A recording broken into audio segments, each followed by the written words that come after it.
to American Education FM, everybody. I'm Dr. Sean Brooks. Well, I'm grateful to have Dr. Robin McCutcheon back on this particular episode. Economics professor from Marshall University. Again, she's been on numerous times, and I hope she continues to do so. We discuss a number of issues impacting all of us going forward here. Again, her website is lyncsync.com, lync-sync.com. And she also states throughout our discussion here that if you're interested in emailing her, she has a series of PDFs that she's sharing with her economic students regarding, again, a lot of current events that are going on and a lot of other issues as well. So she's openly stated, feel free and email her, and she'd be happy to send you some of those PDFs without a doubt. So with that said, ladies and gentlemen, here is our discussion, and I hope you enjoy it. I have a feeling that what's happening is because the FDA is moving the goalposts on the definition of who's vaccinated.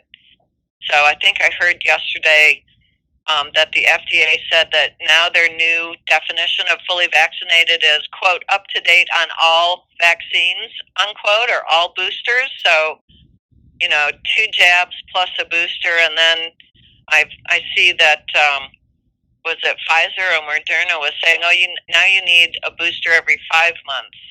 So, at what point does it just get ridiculously stupid where they're saying, well, you've got to have a booster every day? I mean, it's not that far-fetched at this point to think that. And 2 days ago on our local news station in the early morning hours, they had several segments about local, in the tri-state region, West Virginia, Ohio, Kentucky, the school systems that are looking at Omicron and they're sitting on the fence whether they want to go back to virtual or not. My feeling on it is if the public school system in the 5 counties in West Virginia around Marshall go back to virtual, then we will too, because there are a large number of our faculty that have children in the K-12 system. Right. So, they can't have their kids home and be off at school teaching face-to-face. So I don't think this is, and of course they'll blame it on Omicron, but I don't think this will be necessarily due to Omicron if we go virtual. But just in case we do, I've been studying the new virtual technology that rolled out last fall, so that if we get the notice on Sunday night, oh, by the way, all your classes are virtual, then I'll be ready. But it won't surprise me if they decide to mask up or not mask up and take everybody back home. Won't surprise me at all.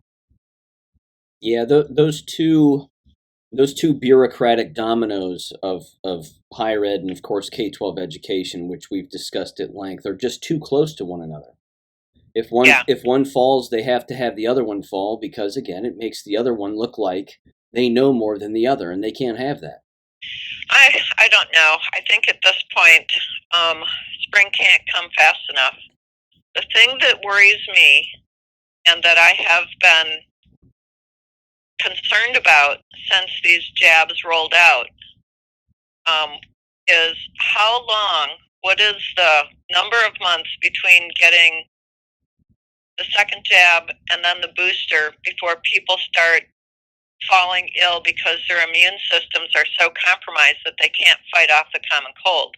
Now, we know that the PCR tests have, as of December 31st, have been discontinued, and we know that because even Carrie Mullis told us way back in 2019, and the poor man is dead now, but he even told us you can't use this PCR test to diagnose any kind of a virus.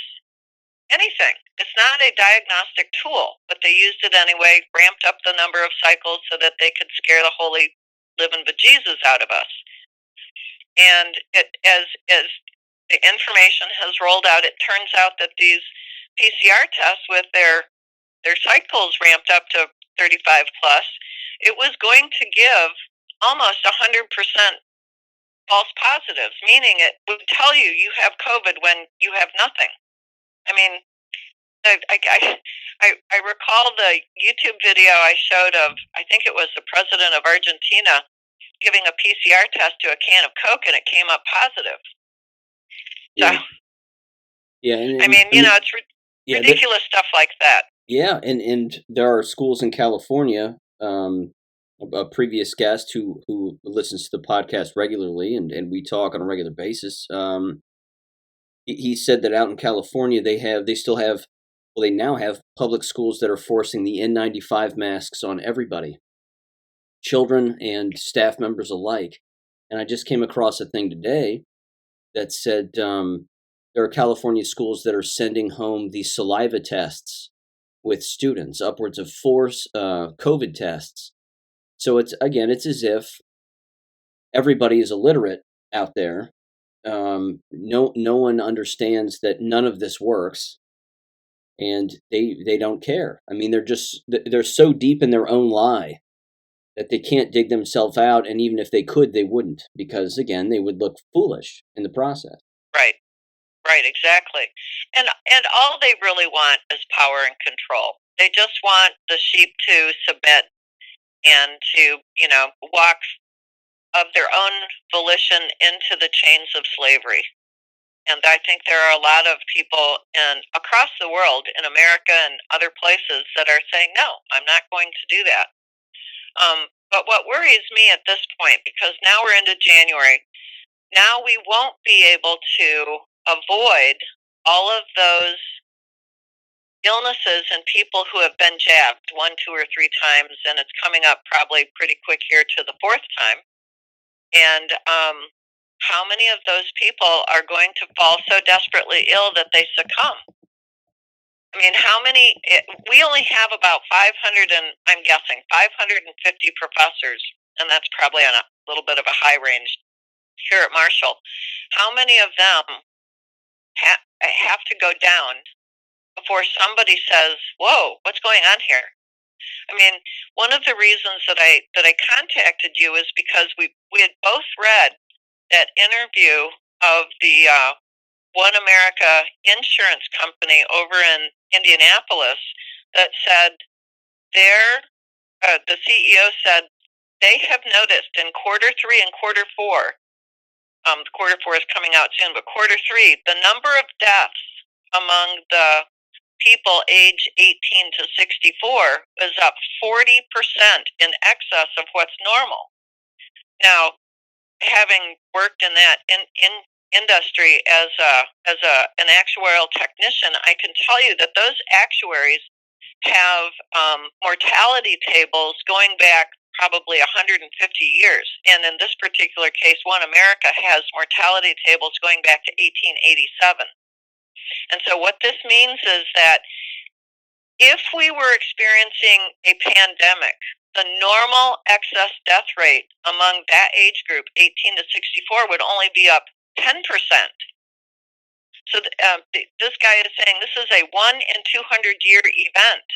But it's worse than that, because what he didn't say, and what I found posted on Robert Malone's Substack, was a comment by an actuary and insurance agent that said, we are now seeing questions on life insurance applications that deal specifically with the COVID jab.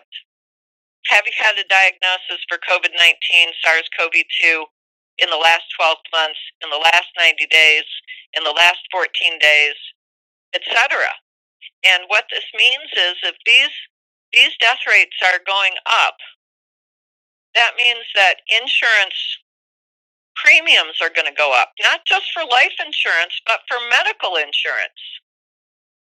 So imagine with me a bell-shaped curve, and just imagine the shape of a curve of a bell, and on the left-hand axis, on the left-hand side is the age 18, and on the right-hand side at the far end of the curve is age 64.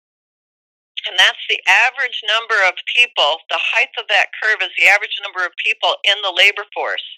The labor force is defined as everyone age 16 years and older who is working or looking for work. Now, a lot of people are retiring at the age of 65, 66, 67. So the number of old-timers, senior citizens who are still in the labor force after the age of 64 goes down pretty quick. I mean, you still have some, but you don't have a huge number of people.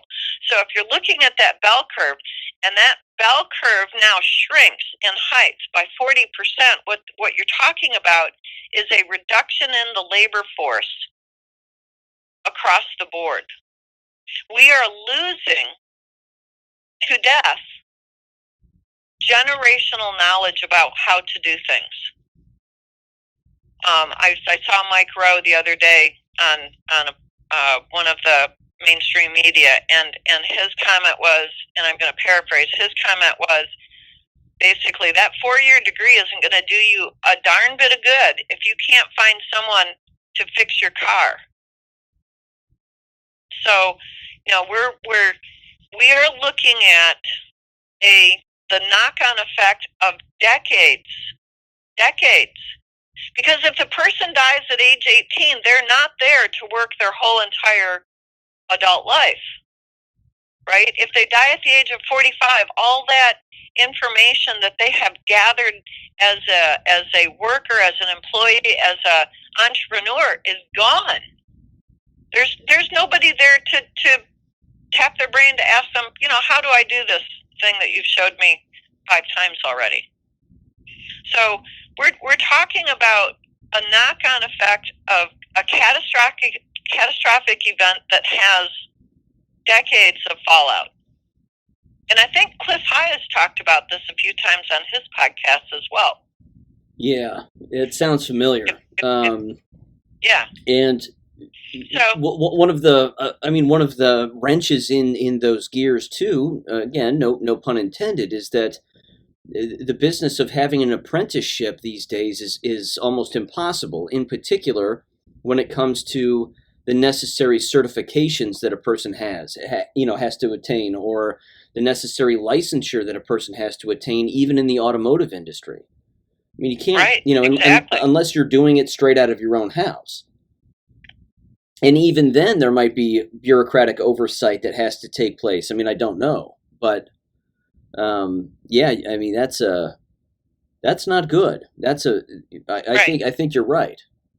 Well, my chief area of study in my PhD was labor economics. So when I saw that come out of the One America CEO, when I saw that statement, my brain immediately went to demographics and long-term impacts on the labor force. And we've been seeing that the FDA has emergency use authorization of, I think, the Pfizer jab for young people ages 12 to 17.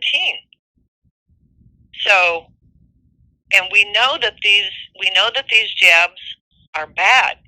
So if they kill the kid before he even gets, or she even gets to the age of 18, then in all the future generations that person would have had are just wiped out. So I'm waiting.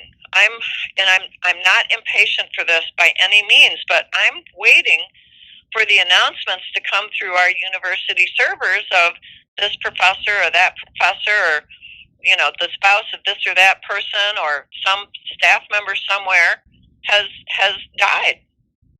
Along that same line, the thing that I've brought up in the past too is that because of the autoimmune condition that this has caused, that doesn't have a season of the year that it's reliant on. I mean, you could have professors Correct. dying in July. Correct. And again, I'm not hoping for That's that. Right. But right. No. I'm just saying that. So, for example, our plan B at Marshall, and I don't know what Miami is doing, but our plan B at Marshall was everyone in our department picked 1 or 2 other people to be a substitute teacher for those classes. Does that make sense? It does. Because for your listeners, their K-12 system usually has a pool of substitute teachers that they can access if they need to. Not anymore. If they have, yeah. Well, from what I was hearing, and I don't remember the school system, but it was a smaller school system, somewhere between Cincinnati and Marshall, along the Ohio River. that had 300 people call in sick, teachers and staff, and they said, we can't run our school system. We don't have enough substitutes. It's not just if the teachers call in sick. What about the janitors? What about the secretaries? What about the people who run the lunch programs? Things of this sort. So this is, I keep saying that it's lucky that COVID came along, because I'm pretty sure it's going to destroy the K-12 system. But I'm also of the opinion at this point that it might destroy the university system. Because in order to teach at an accredited university, at least at ours, in our particular college, 90% of the professors must have a terminal degree, so they must have a PhD, and they must be actively researching. You can't have an accredited college, at least at our college, if 90% of the people are adjuncts. Yeah. People with graduate degrees, master's degrees. So this is I'm seeing coming at us the crumbling of the K-12 system and the university system entirely. This is just going to kill it. I agree with you. And maybe I should be thankful that this communist system will finally die. But I'm looking at the end of my career as well. I'm envisioning myself walking through Marshall's campus, and I'm the only professor left alive.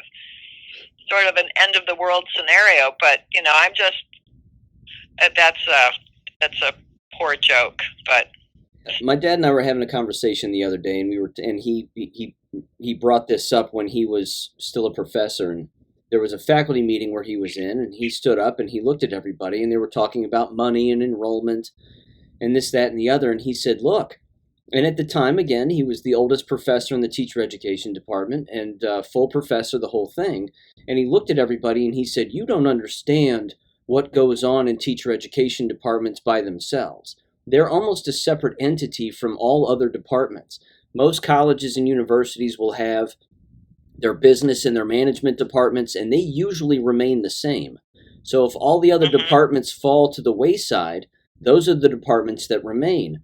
But he looked around the room and he said, and all you adjuncts, and he's pointing at him, he says, you're the first to go. He says, when they start feeling the crunch of money, the adjuncts are going to be the first to get fired. And then they're going to start coming for the assistant professors. And then they come for the associates. And then they just get rid of the department and they move everybody around. Right. And I think that's already happening lots of places. I mean, it was a year ago that I read 30 some odd colleges, and I want to say the number 35 is in my head, but it was something like 35 colleges and universities across the United States just closed completely. Wow. And we're not talking we're not talking about a department leaving. We're talking about the entire thing just shutting its doors. And I just, but then again, it brings into question always, I think, the frame of mind of the individual who's consistently sending their children to these places, knowing that there's a jab mandate, a requirement now, a mask mandate, a requirement for that, whether they're, even if they're jabbed, they still have to wear the mask. Along with the economic impact that you've outlined here, the social, emotional, psychological impact, I think, is while it gets discussed, it really is, I think, a major root of this issue. If you can rot that root, you're not going to have anything grow out of that. Yeah, that's so true. I have gotten to the point where my gallows humor has really gotten hold of me. But I have a printout of a June 15, 2021 list of pathogens that are found in masks. So the students can't get away from, actually at our university, they're recommending the jabs. They're not mandating them. But all the students have to wear masks. And I have a list of these pathogens that are found in your mask after wearing it for 5 to 8 hours. And I have this feeling that the students just don't take them off. They forget that they're on their face. Listen to some of this. Streptococcus pneumonia, Mycobacterium tuberculosis, Neisseria meningitis, and man, the rest of these I can't even pronounce. So, they're breathing out toxins and then they're breathing them back in. Some of these people are going to die of bacterial pneumonia.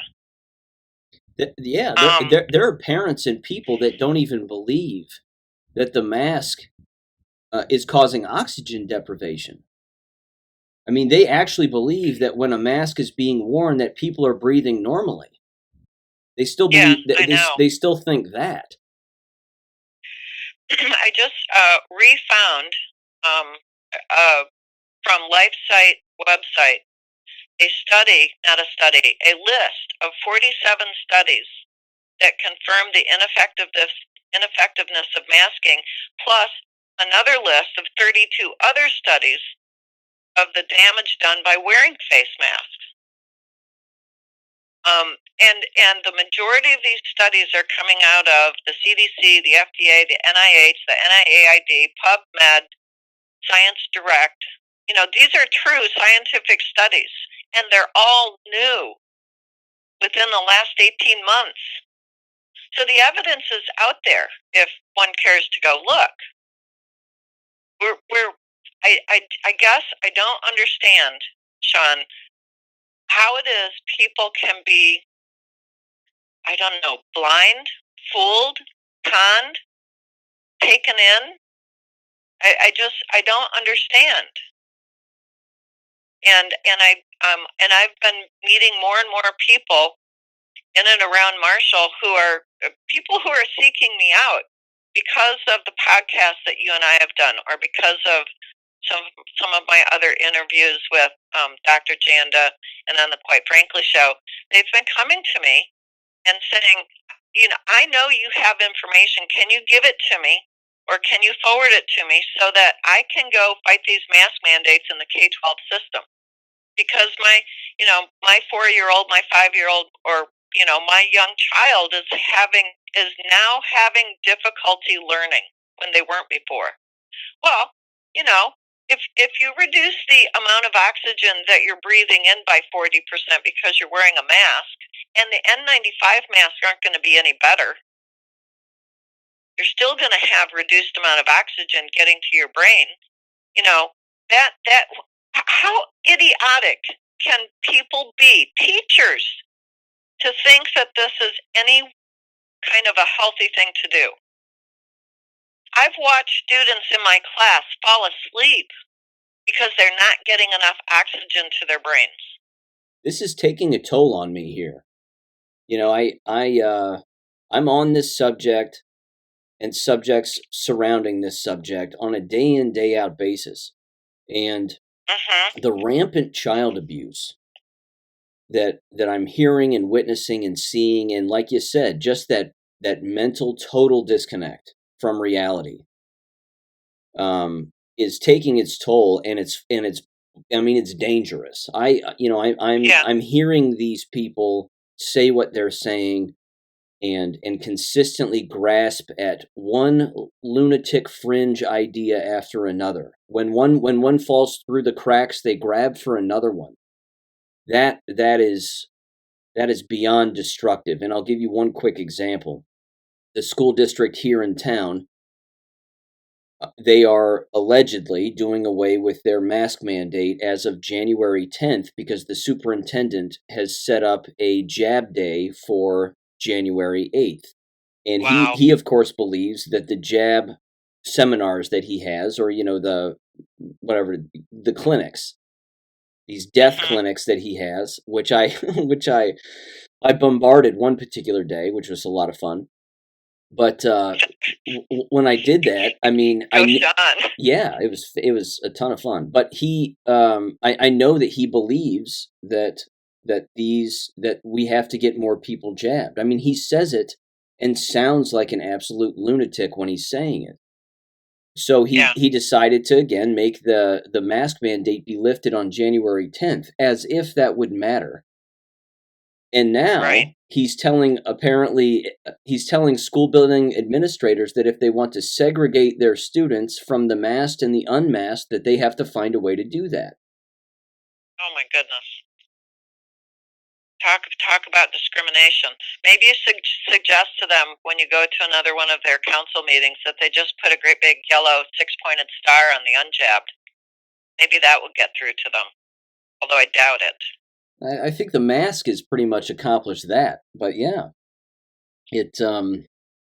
there is absolutely no fixing that, and it really is interesting to just watch how much people are willing to take, how much parents are willing to take.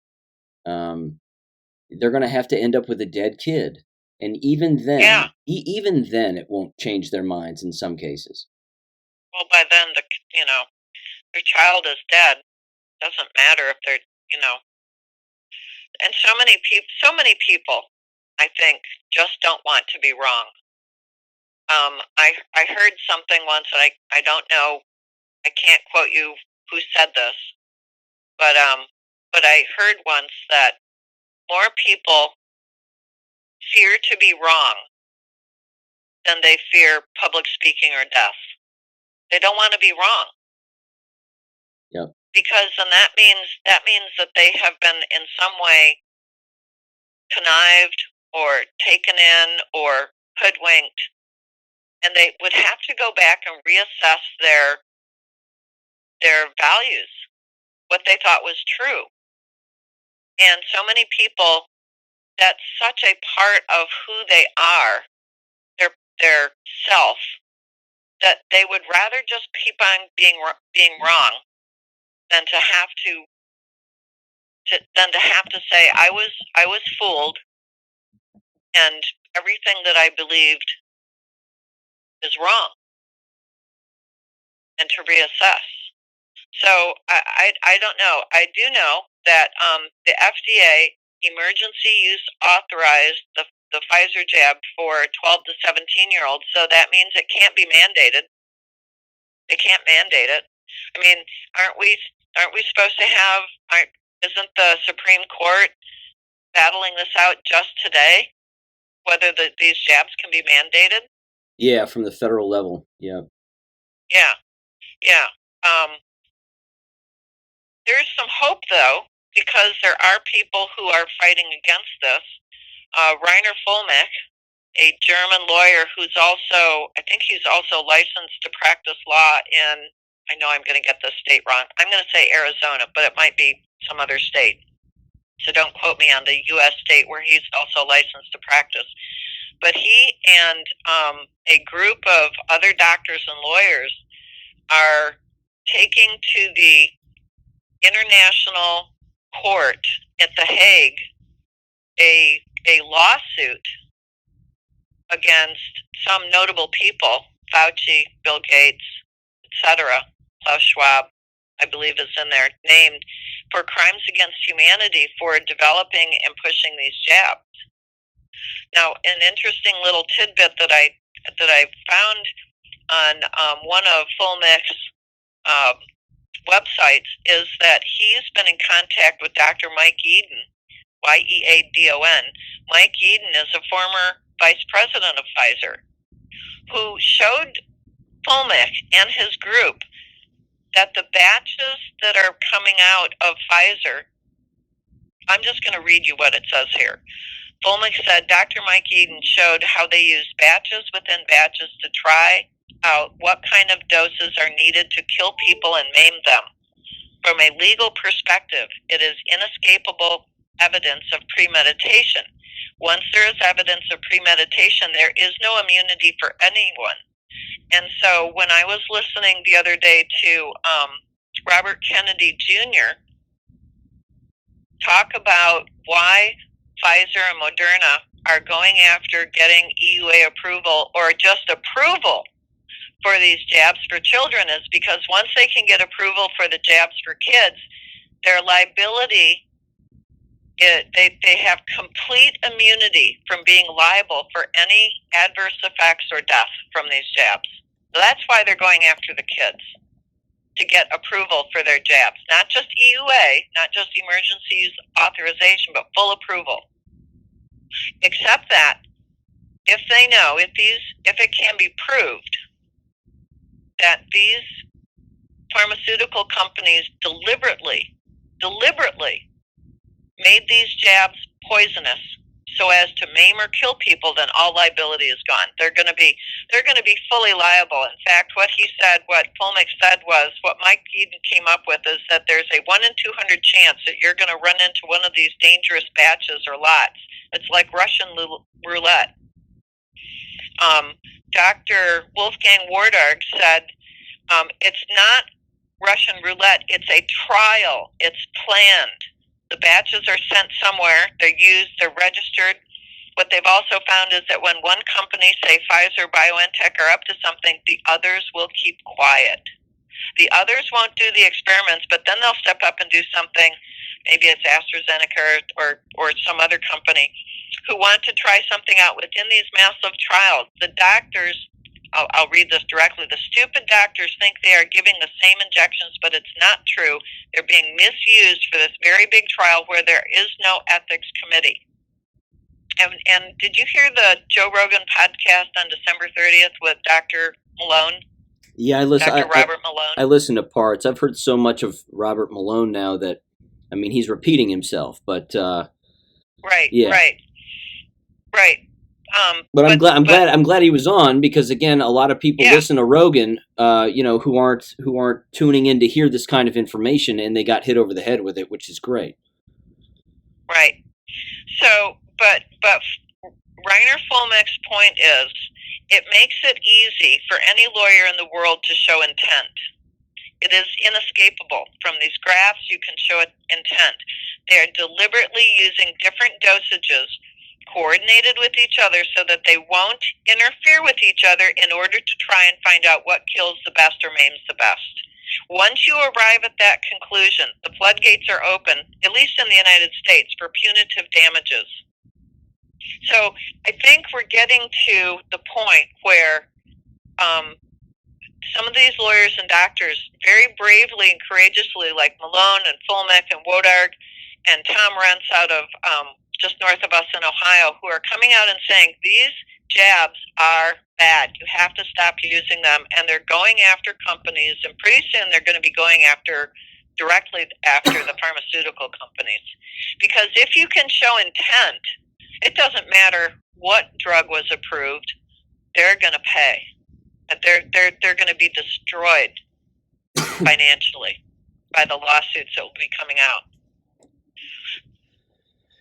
Yeah. The sad part is, for you and I, is we're standing here watching all of this, and there's not a dang thing that I can do except keep talking to students and parents and other people in my local area about the information that I know to try to persuade people to not get a booster, or if they're unjabbed, to don't get any jabs at all. Let me give you another piece of anecdotal evidence. I have a friend who is a primary care physician, general medical practice. She has about 500 families who she serves as their doctor, their physician. And when these jabs came out back in December, she urged all 500 families to not get the jab. About half of the families did not listen to her. And now they are suffering from blood clots, heart ailments, resurgence of cancer that had been in remission for years. I mean, but the unvaxxed group, the unjabbed group, they're just fine. So right there in that small little petri dish, just here in the tri-state area of about 500 families, she's got the evidence right there that the jabs are hurtful. The problem is that we know that the American Medical Association is going after those doctors and ripping their licenses away so they can't practice, so they'll shut up and not say anything.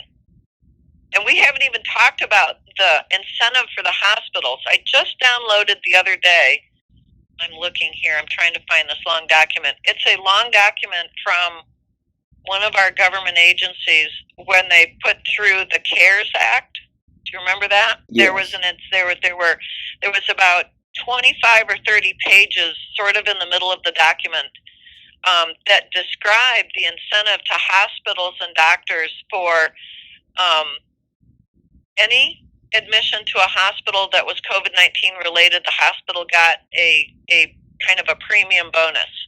If they were intubated, put on a ventilator, they got another bonus. If they were given remdesivir, and it actually names the drug in the document, you give them this drug, we'll give you more money. If they die, we'll give you, 30% over what Medicare, Medicaid would have paid you. So we haven't even gotten to the point where people are talking about the money incentives to hospitals to do malicious harm against patients, starting on about page 55. So they buried this in the document. It's the document number is CMS, that's Charlie, Mary, Sam, 9912 IFC. So if people want to go find it, they can probably put that in the search bar. So yeah, if you get down here into the document, beyond page 50, it talks about how much money these hospitals how much money are they going to get. They call it a cash price. A cash price. It's amazing to me. So, for example, this is a temporary adjustment. Medicare's claims processing systems apply an adjustment factor to increase the Medicare severity relative weight that would otherwise be applied by 20% when determining IPPS operating payments.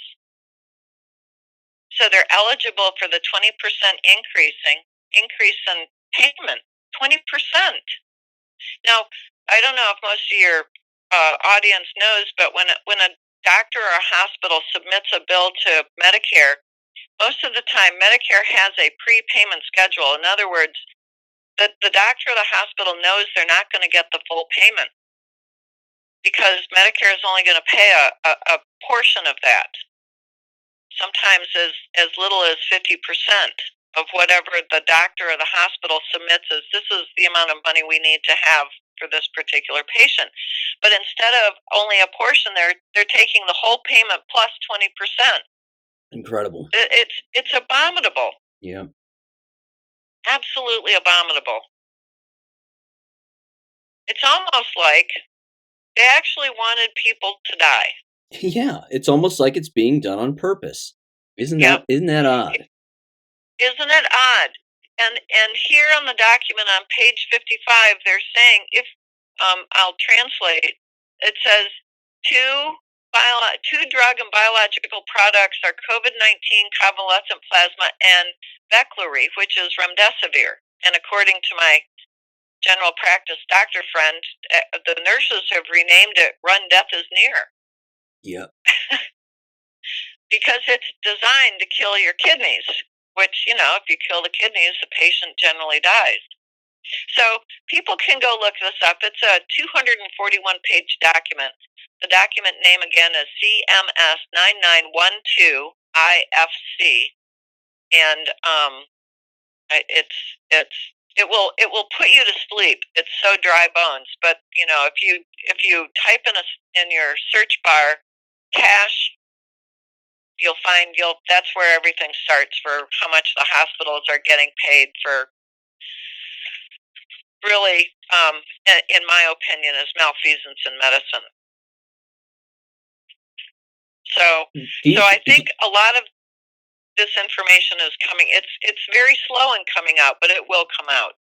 We've discussed this in the past, but do you think that there's going to be accountability for all of these individuals? I mean, you think of the quantity of people who hold positions where they have encouraged individuals to do this and forced them to do it and fired them for not doing it. I mean, do we actually, I mean, you talk about breaking a system. If the rope comes for all of these people, there's not going to be anyone to employ. I mean, they'll have you and I can command any price we want then, can't we? That's right. I can play medical doctor all day long then. Yeah. Again, my gallows humor has gotten extremely trite these days, but if there's nobody left at Marshall to give lectures, then I'll just take all the money. There you go. You can be the president. Perfect. Right. Perfect. Yeah. I think yes, there is accountability, whether it will be through military tribunals here on this earth in this particular life, maybe. For sure, when the people who know that they have done things wrong, bad, to the point where they know they murdered people, God will get them in the end. I don't have to pray for universal justice. I know it's coming. Right. We don't have to. I mean, ultimately, we all stand before God at the end of our life, and our life's mistakes and regrets are revealed to us. For those people who unintentionally, they didn't know, they were completely innocent, but they're just following like sheep along. Yeah, there's still accountability, but it's not going to be as harsh, I think, as the ones who knew they were doing maleficent things, doing harm on purpose. I also have a document. I've titled it FAA Letter December 15, 2021 that I found from that was put out by Lee Dundas. I don't know if you've heard any of what she's done. I have, yep. But it was put out by Lee Dundas and Dr. Peter McCullough, Robert Kennedy Jr., Dr. Ryan Cole, Mary Holland, who is with a lawyer for Children's Health Defense, Lieutenant Colonel Teresa Long, who is an Army Aerospace Medicine Specialist, and Lieutenant Colonel Peter Chambers, who's a Special Forces flight surgeon with the Green Beret.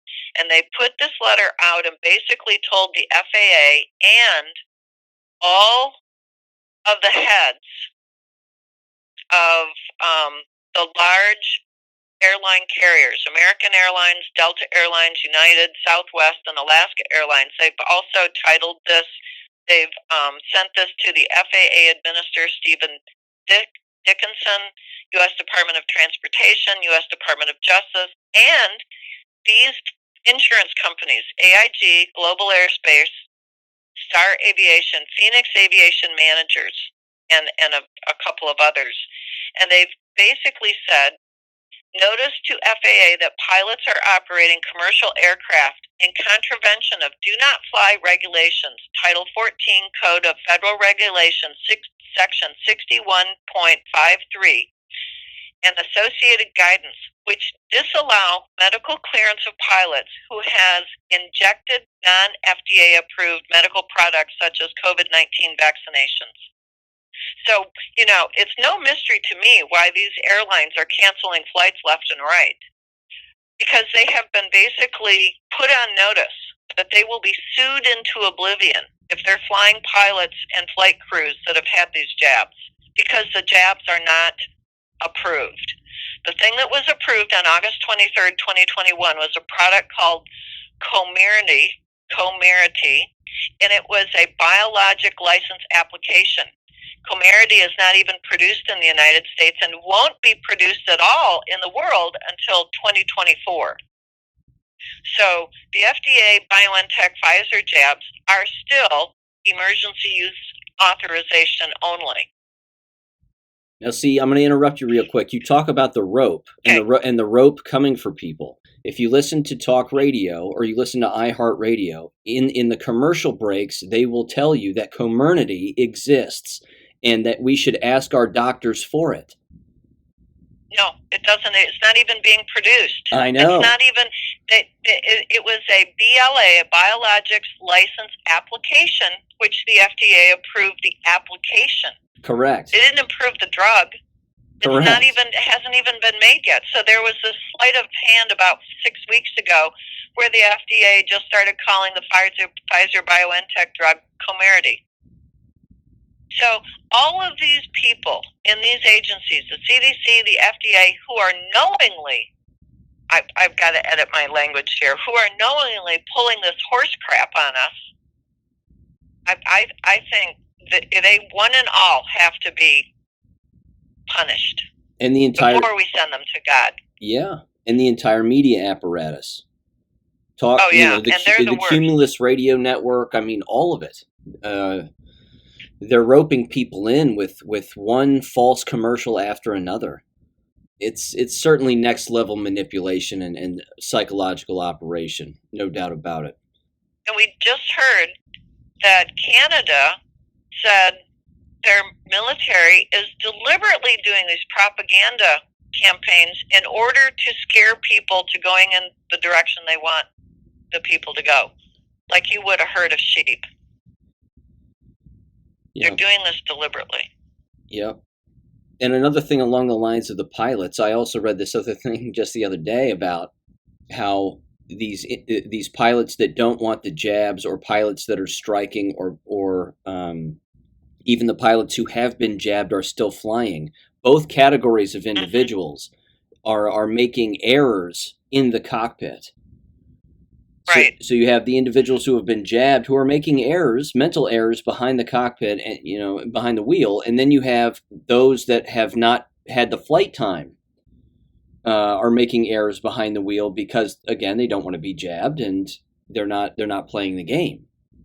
So you talk about the continued decline of qualification and not keeping people sharp in a position where they had better be sharp. That's dangerous stuff.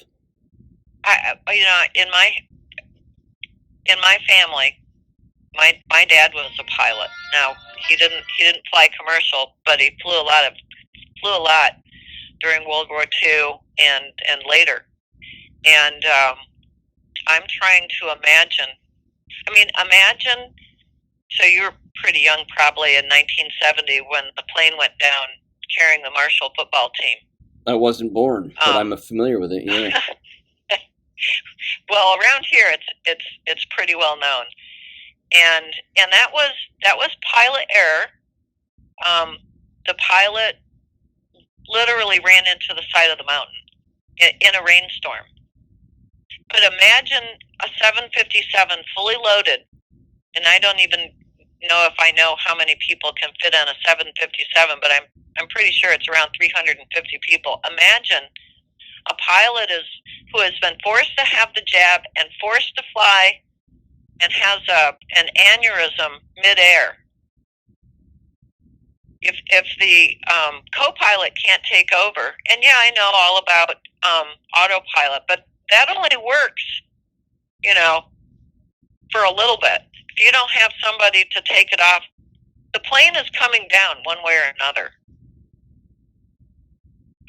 So there's more danger around us than ever before. I've listened to Cliff High talk about accidents. People in cars doing stupid things, and so I've noticed people. Maybe I'm getting a little paranoid too. I'm a much more cautious driver because I'm looking around at people and their driving habits, and I've been noticing on the morning news that there are an awful lot of really strange car accidents that wouldn't have, not weather related at all, just stupid mistakes that people are making while they're driving their cars that are getting them killed. And I have to start wondering, man, maybe what I should do is call my car insurance company and say, hey, what's the average accident rate going these days? Compared to say 6 months or a year ago. Maybe I should do that.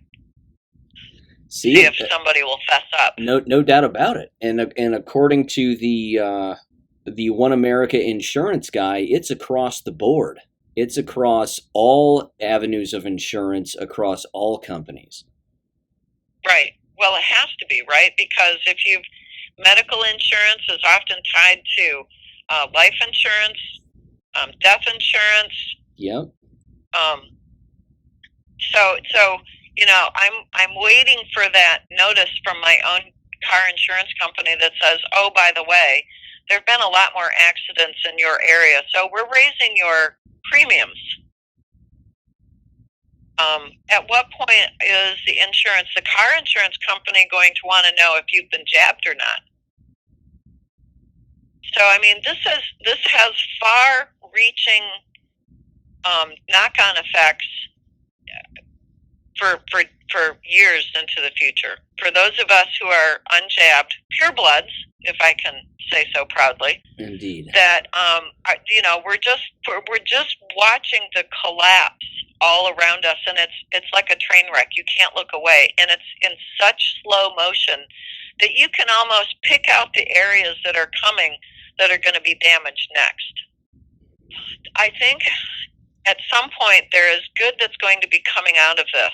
I think that the general population, at least in America, and I can't talk about other countries, but I think the general population is beginning to rouse themselves from their long sheep-like slumber, and they're kind of looking around going, what the heck is going on here? So people are waking up. They're noticing what's going on. I mean, it's if you're looking at things that are happening over in Europe, look at what Austria did. Now, they had a jab mandate for, I think it was February 15th, for everyone in their country to be jabbed. They were mandating the jab. I just read today that they've rolled it back to April 1st. Now, is that coincidental that it's April Fool's Day? I don't know. Yeah. But they rolled it back because what's going on over in Europe is in cities all over the European Union, there are people rising up. And we've been hearing about this stuff that's happening over in Kazakhstan. Do you really think that the people are rising up because the price of liquid gas has gone up? People only rise up like that and burn their parliament house when that's not the price of gas that's driving that. I also read that some of the restless natives in Australia are burning the old Parliament House. Where did I read that? Was that in the Northern Territories? And they basically turned around and said, we'll come and get the new Parliament House if you don't change what you're doing. And have you noticed that Masonic lodges all over the world are being burned to the ground? The latest one was just yesterday in Zanesville, Ohio. Beautiful. Masonic lodges are being burned to the ground. Beautiful. You tell me that's so we're burning those bastards out one way or the other. Hey, whoever's doing I'm not promoting arson. I just want to be clear. I'm just making an observation that Masonic temples are being burned. I'll tell you what, you got a creepy one right there in in Huntington. I'll tell you what, I drove past it when we had lunch that one day. I drove past and I went, whoa. All the all the windows right. were drawn closed, and you couldn't miss the compass and square on that building. Oh no! Yeah. Well, I think we're going to be learning a lot of not new history, but I think we're going to be learning a lot of things that we never knew, that we've never been told about the Masons, the Scottish Rites, and some of the. How can I put this? In my opinion, less ethical things that these groups have done over the centuries. Your lips to God's ears. Is that a good way to put that? Yeah, I sure hope so. I hope so. But so to answer your question, yes, I think these people are going to be brought to justice, whether they're brought to justice on this physical earth or whether they're going to face it when they pass on to the next one. I know that my constant prayer for probably a decade was, I want some justice. Well, The universe does that all on its own. I don't have to pray for that. I know it's coming for these people. I hope that I think that God gives us lots of chances to correct our path. One of the things that I noticed about Trump and President Trump, and the thing that I kind of always liked, is he always seemed to give people a chance to do the right thing. You know, here's two paths. One is right, one is wrong. I encourage you to take the right one, but whichever one you pick is your free choice.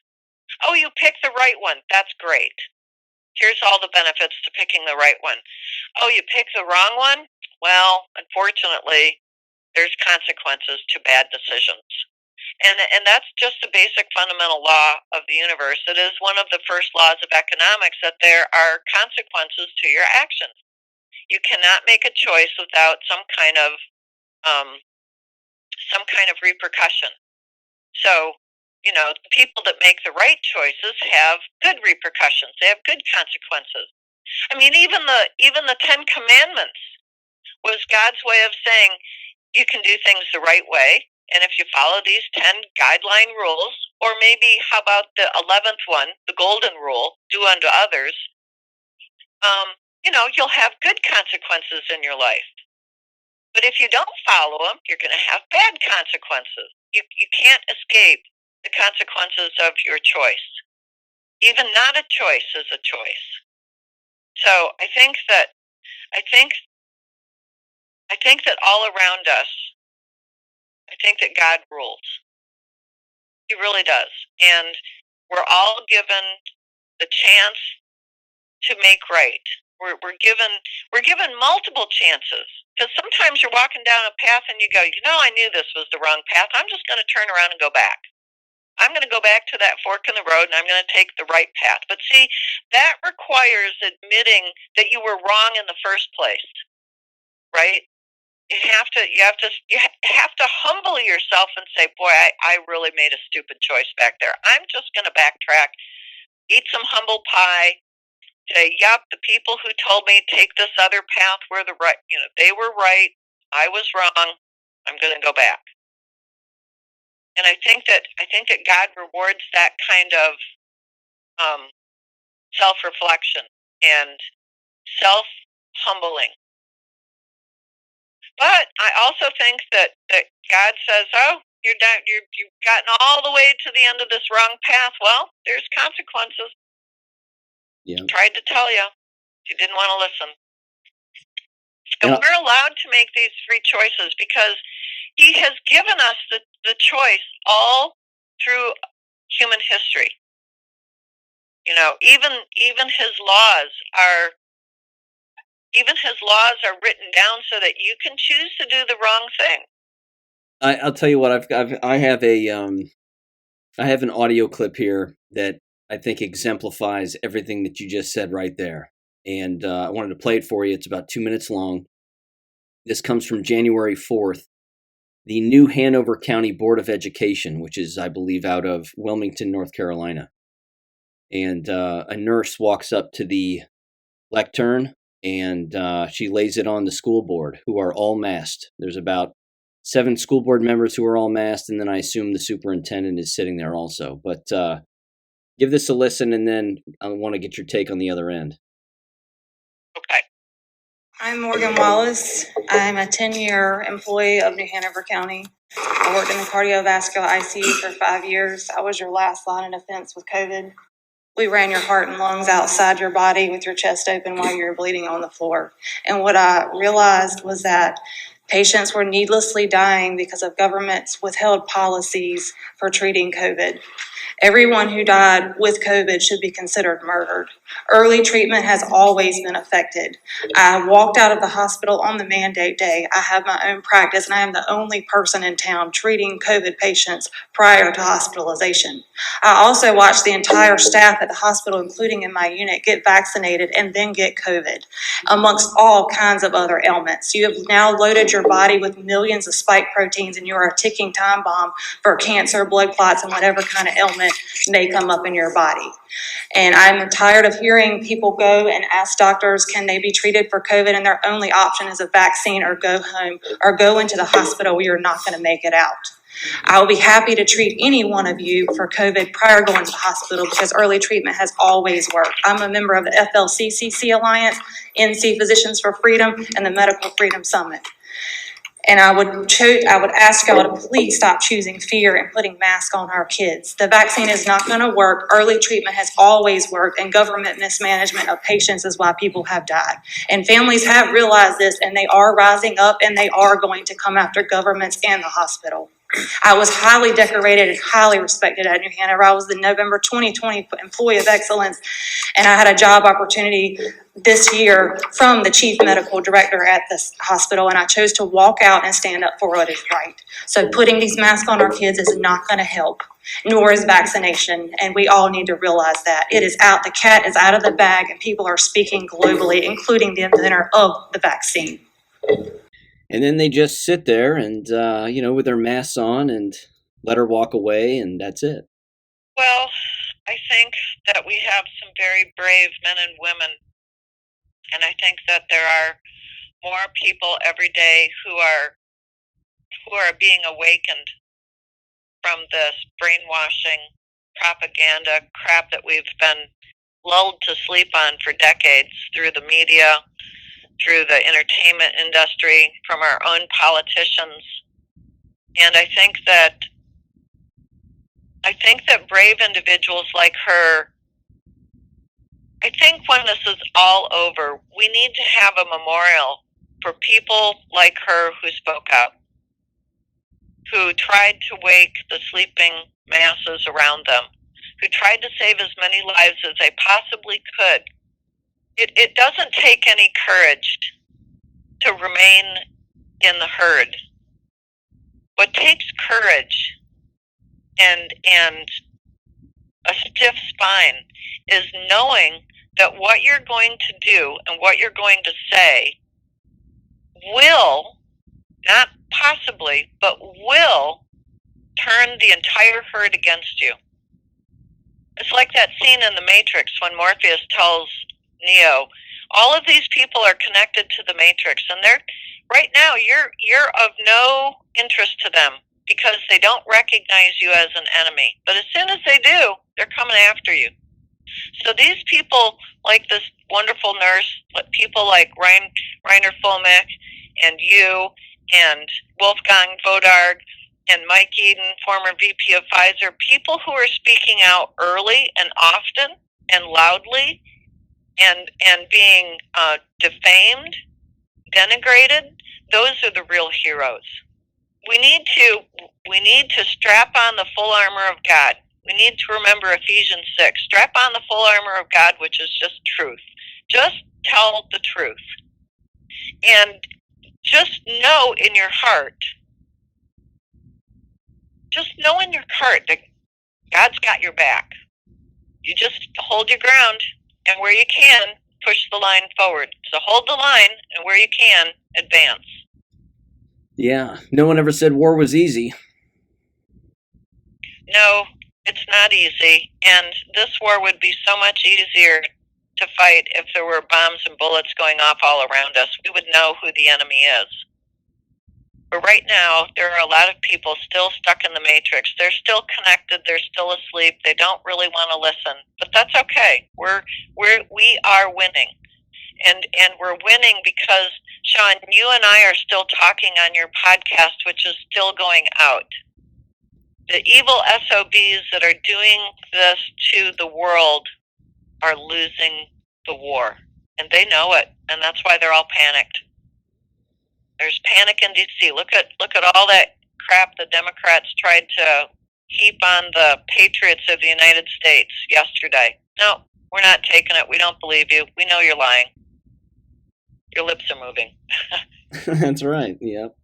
Yeah, there's an excellent meme out there of Wile E. Coyote off the cliff, and the anvil is above him. And the anvil's the truth, and Wile E. Coyote's the COVID narrative, and it's not going so well. No, we are winning, and this has been a tough war because it's a psychological war.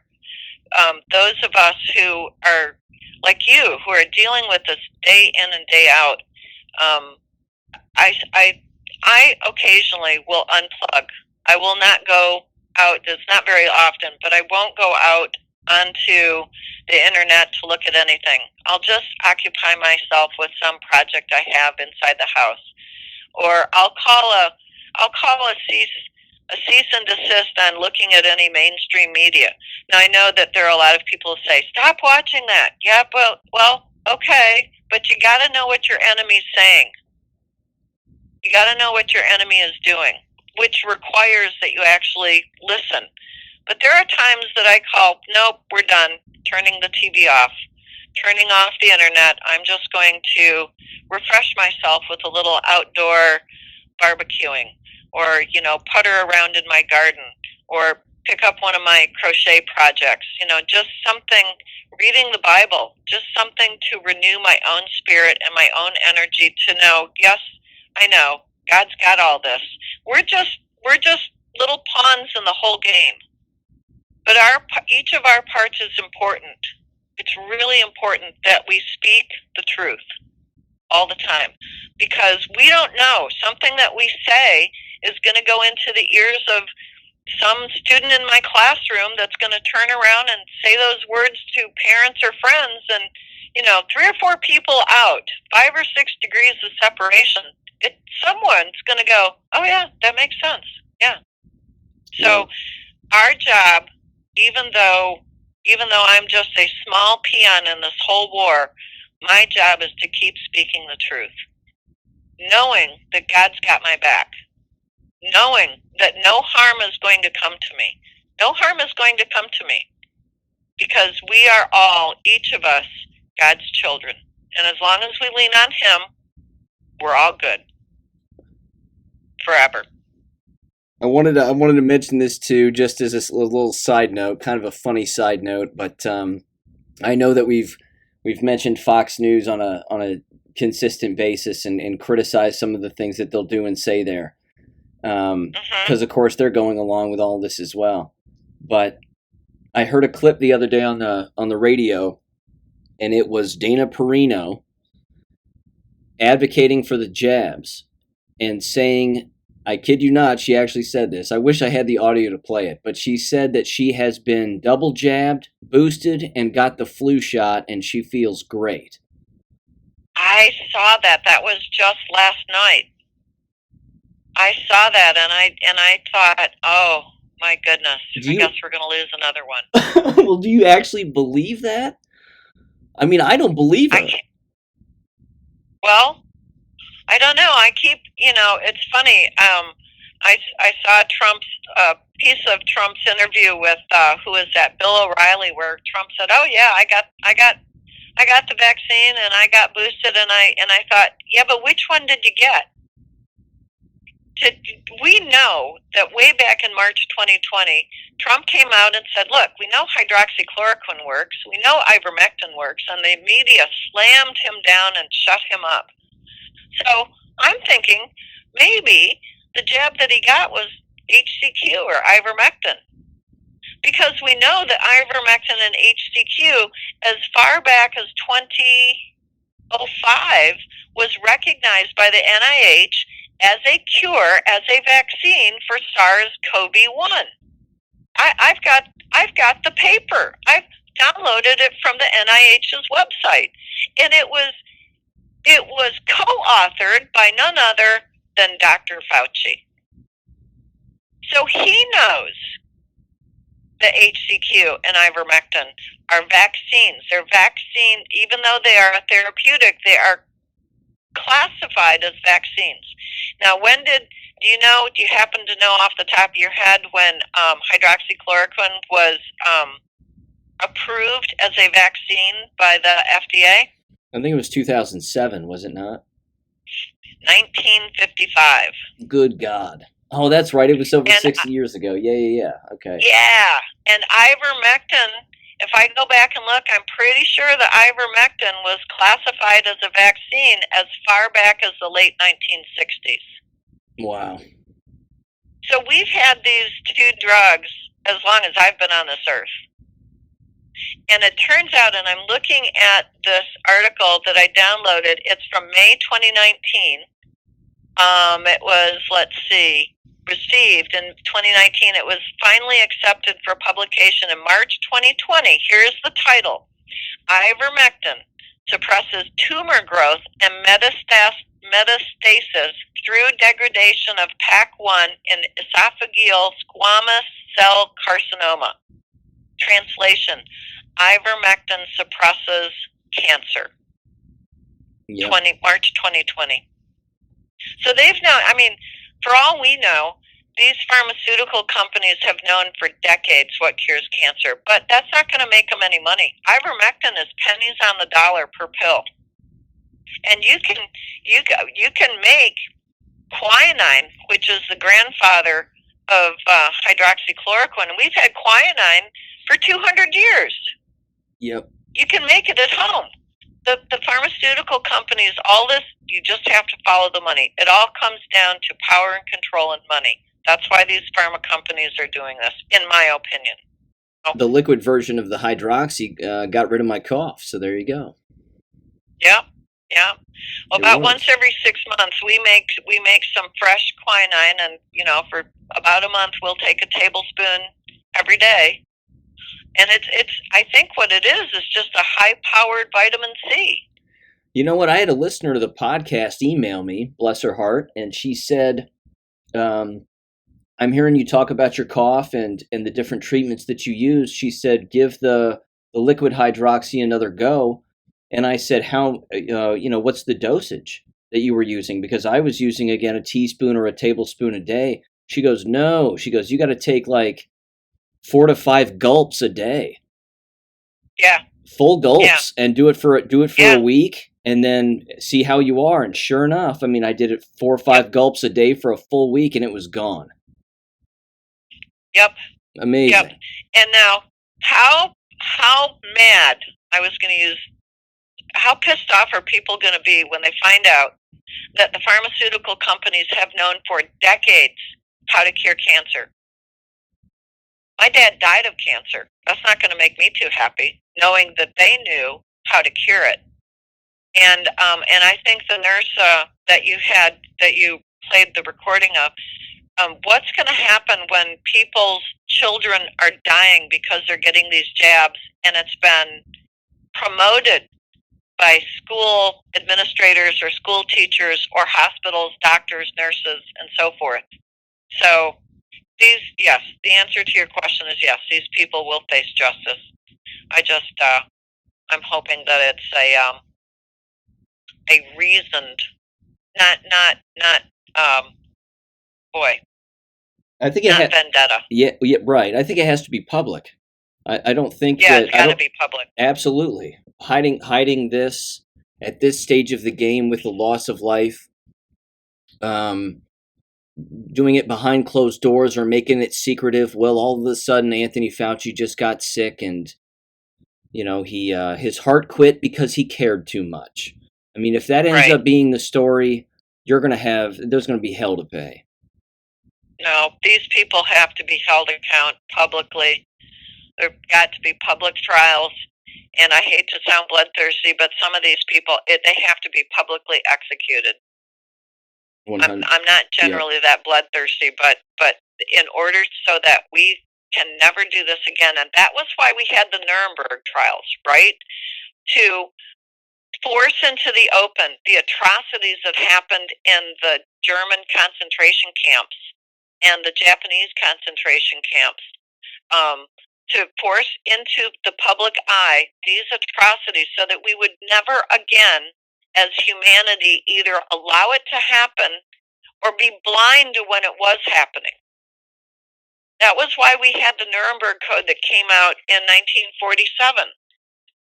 So the first section of the Nuremberg Code says the voluntary consent of the human subject is absolutely essential. Voluntary consent. Consent means that you were informed. You've been told. I watched a Twitter video of a woman who went into a CVS pharmacy and ask the pharmacist, "Can you show me, please, the all of the effects, the after effects of getting this particular jab?" And I don't remember which one she was asking about. He goes, "Oh yeah, no problem." So he goes to the box. He takes out this long paper that generally has all these half font, half point font wording on, all the different effects that this drug causes, and he opens it up and it's completely blank. And this man has a panic attack. But and he starts to crumple it up, and he says, it's online. She goes, no, it's okay. I know that this was going to be blank because nobody wants you to know what's in these jabs or what they cause.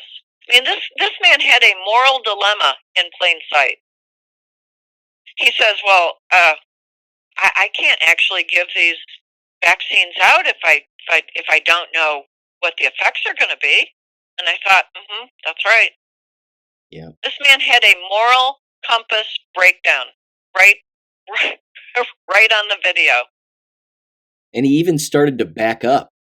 He started to sort of walk backwards and try to hide himself a little bit from the truth because she was bombarding him with just one truth bomb after another. And I mean, thank God he finally fess up and say, yeah, I don't think I should be giving this at all.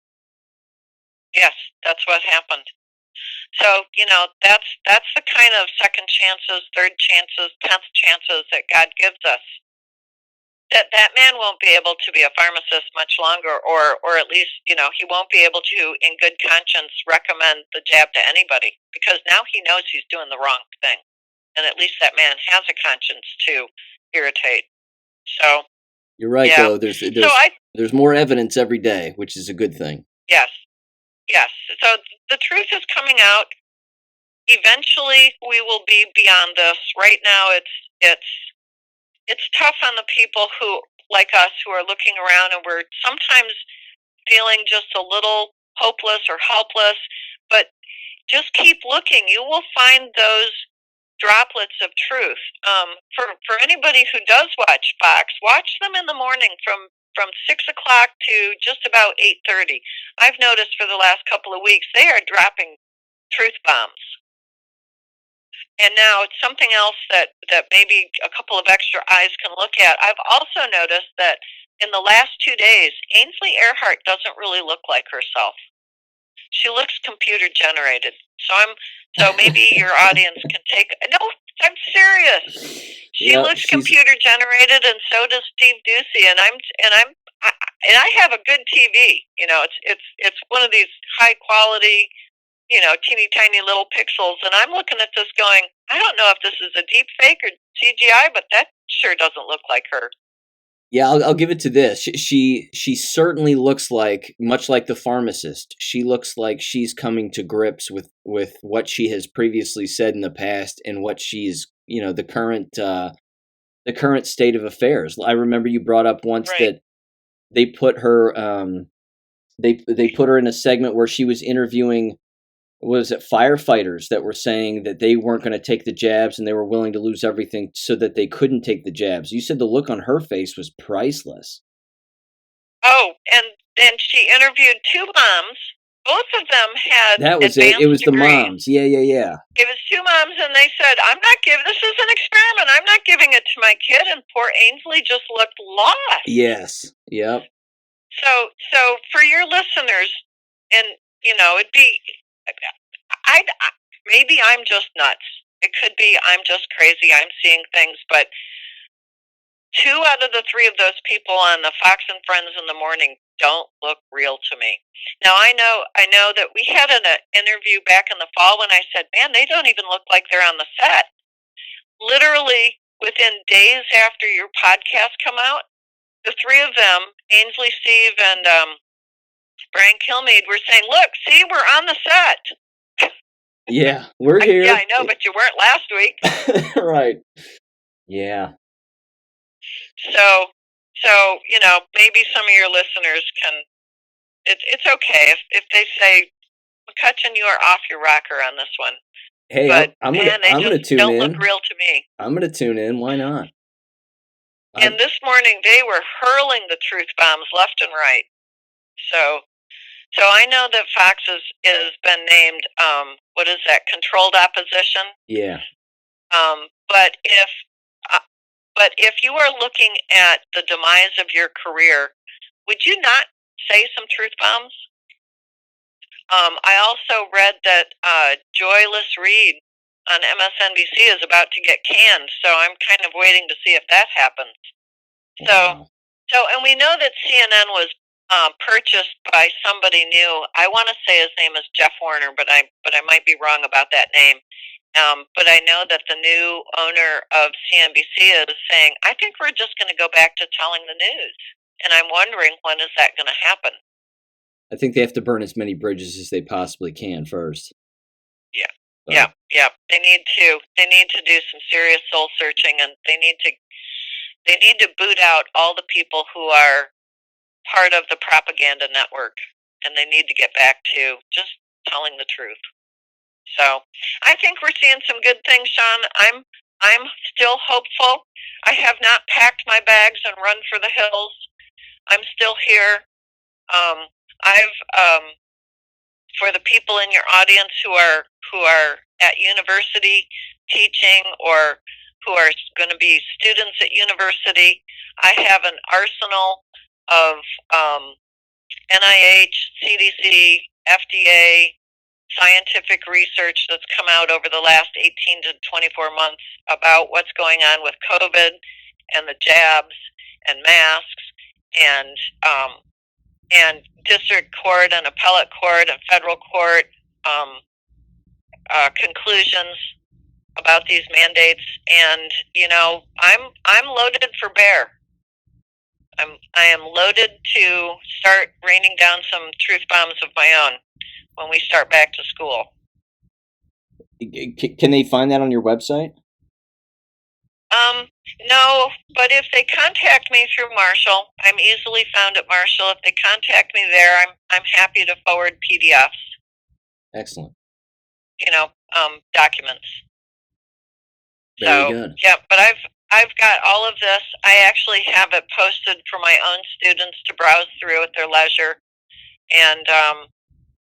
but most of the time, I just talk about economics and what's going on in the economy. And speaking of which, just as a side note, I was checking out the stock market today, and I noticed that the U.S. 10-year Treasury note is hovering right around 1.77%, which tells me, because when the interest rates go up, what it means is the price of the bond is going down, and so that tells me that the supply of bonds is being flooded into the market, and they have to raise the interest rate in order to entice people to buy them. So the higher the interest rate goes, it means that risk of the government defaulting on the bond goes up. So for your audience, watch the interest rates on the bonds, because as the rates go up, that's a higher and higher risk of the government defaulting. And we know that in February 2020, at the end of the month, President Trump put the Federal Reserve under the umbrella of the U.S. Treasury. So I think what we're looking at is, this is my opinion, I think we're looking at the end of the Federal Reserve Bank as our central bank. I think we're going to go back to following the Constitution. We're in the early articles. I think it's Article 1, Section 8, where it says the government has the power to mint and coin money. I think we're going to go back to a sound money system that is backed by assets like gold and silver. I don't know what's going to happen to Bitcoin. It's losing money left and right. But I think that we're headed to better days when our U.S. dollar, not the Federal Reserve note, but our U.S. dollar is backed by gold and silver. You are going to see an age where the dollar retains its value, and the inflation rate is low or zero.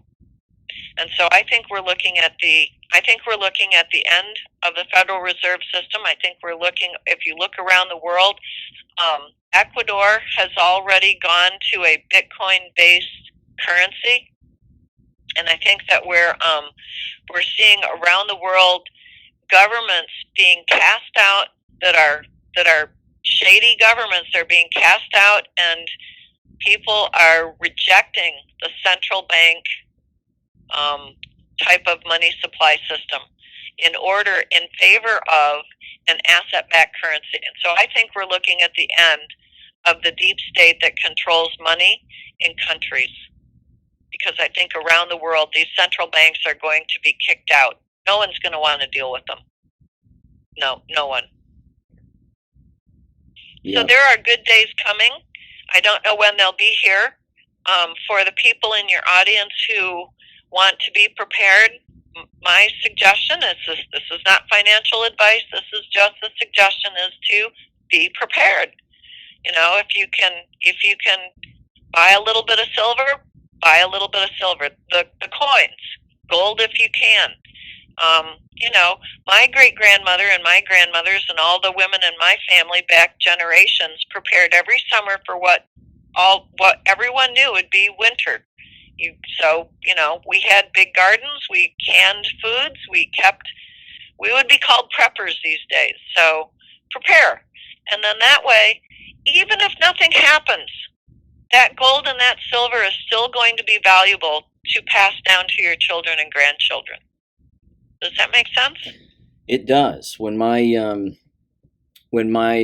grandmother passed away, there was some money from their family, my grandfather and my grandmother, and it made its way to their siblings and then made its way down to us. And I was gifted about $5,000, and I put all of it into gold and silver. Perfect. And I still have it in a safe in my house today, and that was years ago. And it's worth the exact same amount. So I didn't spend it on nonsense. I still have it. Yep, and it will still be worth something, which is why if you buried a Federal Reserve note in the ground, in 5,000 years, in 500 years, it won't even be there. It will have degraded and decomposed. But if you bury a silver coin or a gold coin in the ground, 5,000, 50,000 years from now, that silver or gold coin will still be there. It will still hold its value, because humans for 10,000 years have been sifting through various kinds of things that we call money and use for exchange, and gold and silver are the key. So prepare. Hopefully my worst fears will not be realized, and we will just pass easily, quickly, smoothly into a new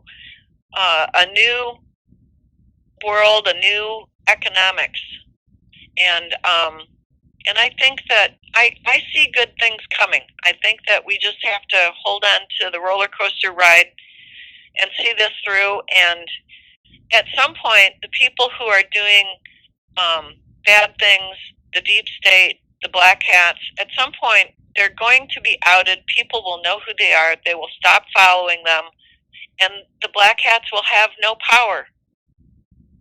All their plans are already coming apart. All their plans are ruined. They can't get anything done.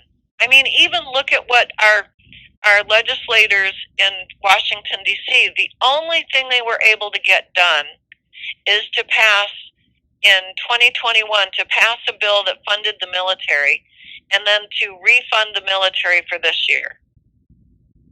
They haven't been able to pass any other bills. And I think that that's because they know the Federal Reserve Bank is no longer there for them to tap. They can't pass any bills that spend money because there's no bank to fund their deals. So I think it's good. I'm seeing evidence. If I look, I'm seeing evidence that things are really turning around. It's just gonna take a little bit of time. And so patience is not my strong point. I generally tend to be a pretty impatient person, which is why I unplug from time to time from the internet and from what's going on around me outside in the world, and I just focus on things that I would like to do to rejuvenate my spirit and re-energize. There you go. My mom used to call it recharging my battery. So, yep, everybody needs to do that, even you. I know you're a warrior of light and you keep going and going and going, but put in your calendar some time for you. It's a good suggestion. Thank you. You're welcome. I'll do that when I'm not being bloodthirsty, of course. Okay. Hey, and thanks so much for sharing your audience with me again. I so appreciate all the time you've let me. Oh my goodness, we've been talking for an hour and a half. I so appreciate all the time you've allowed me to go on, and it's cathartic for me to let some of this out so that I can, shoo it away from my being, and I can let in more positive energy and maybe warn a few people in the process. I'll tell you what, that's an excellent point. I get great emails from listeners, and they love they love when you're on, and they love listening to when you're on, and even their emails to me are refreshing, because they will say the exact same thing that you just said too. They'll say, I listened to the podcast, and you remind me that I'm not crazy. And that's hands down one of the best compliments as well. So yeah, there's no doubt we're all helping each other, which is, it's a good thing. That's right. That's what we're here for. We're here to support each other and love each other and say prayers for each other. And I know in my heart that God's got this. He's just using all of us to make sure that it comes out the way He wants it to. So, and it will. Watch and see. Thank you for listening to American Education FM. Make sure and check out AmericanEducationFM.com for more information. Take care and God bless.